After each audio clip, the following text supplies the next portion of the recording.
Once upon a time, there was a lizard, Jimmie, who was, more or less, the biggest and strongest lizard in his desert. He had a beautiful orange skin with surrealistic black designs. Happy with his bright colors, he lived a carefree life. Other lizards who were playing avoided him, but Jimmie figured it was their loss, not his. But after a time, the attitude of the plain lizards bothered him. He and the other beautiful lizards met to consider. They decided that the plain lizards avoided them because they didn't have beautiful orange and black skins like theirs. If the plain lizards had beautiful skins too, the desert would be much prettier and everybody would get along better. It was clearly their duty to help the other lizards get beautiful skins. The orange and black lizards set out to change the plain lizards, running through the desert as fast as lizards can go, seeking the plain lizards who ran away as fast as they could, but not fast enough. That made the beautiful lizards angry. After all, they were only trying to help. They had to bite the plain lizards in order to stop them from running away.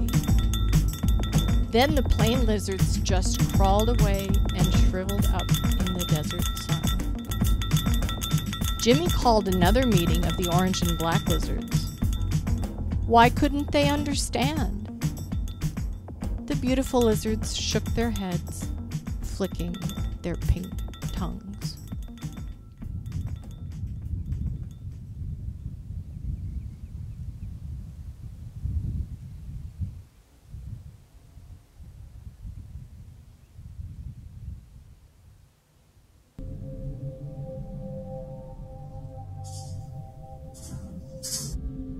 Once upon a time, there was a school of beautiful blue tropical fish.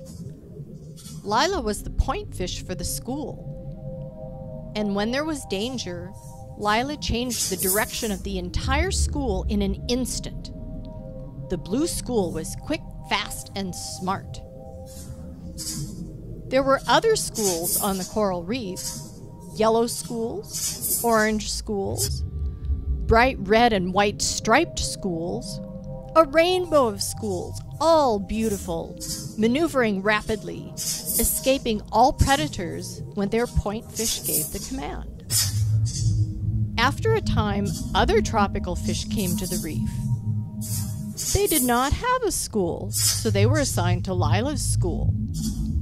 They had different colors and bodies, and many did not understand bluefish commands. Some of the new fish were fast, but most were slow. Her entire school slowed down. Predators began to lie in wait for Lila's school. Lila convened a meeting to discuss the problem. The answer, some said, was to test every fish in the school for speed. Then, fish with low speed scores could be given special speed training. This was done, but the next testing indicated little or no speed improvement. The problem, some said, was that the speed teachers were not good teachers. It was their fault that the new fishes could not swim faster. Now the private fish schools came to help.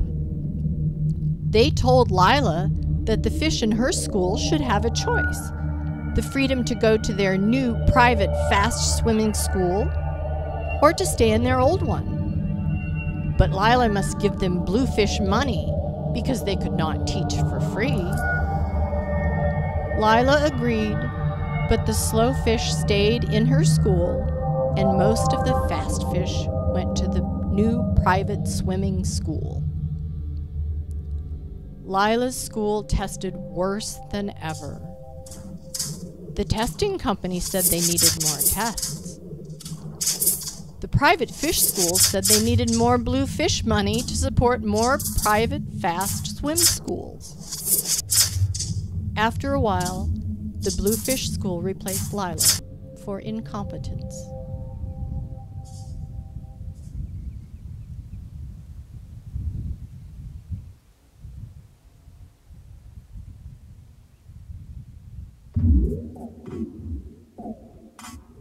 Once upon a time, there was a prairie dog named Ramona.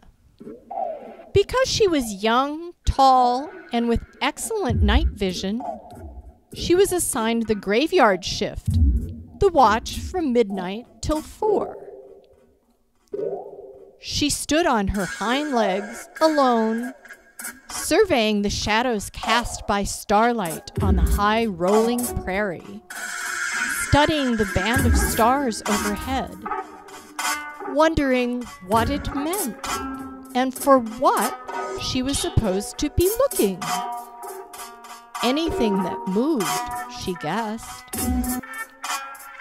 She knew an old den prairie dog who had read all the philosophers from Heraclitus and the Greeks to Sartre and the French existentialists and all the religions from Zoroaster to Scientology.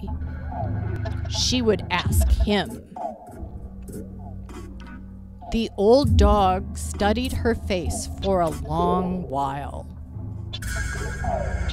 "Ramona," he finally said, "the only thing I can figure out is that looking must be very important, even more important than finding. Because we would never find anything if we were not looking." Ramona, disappointed, looked down at the ground. "Then it's a maze, a labyrinth," she said.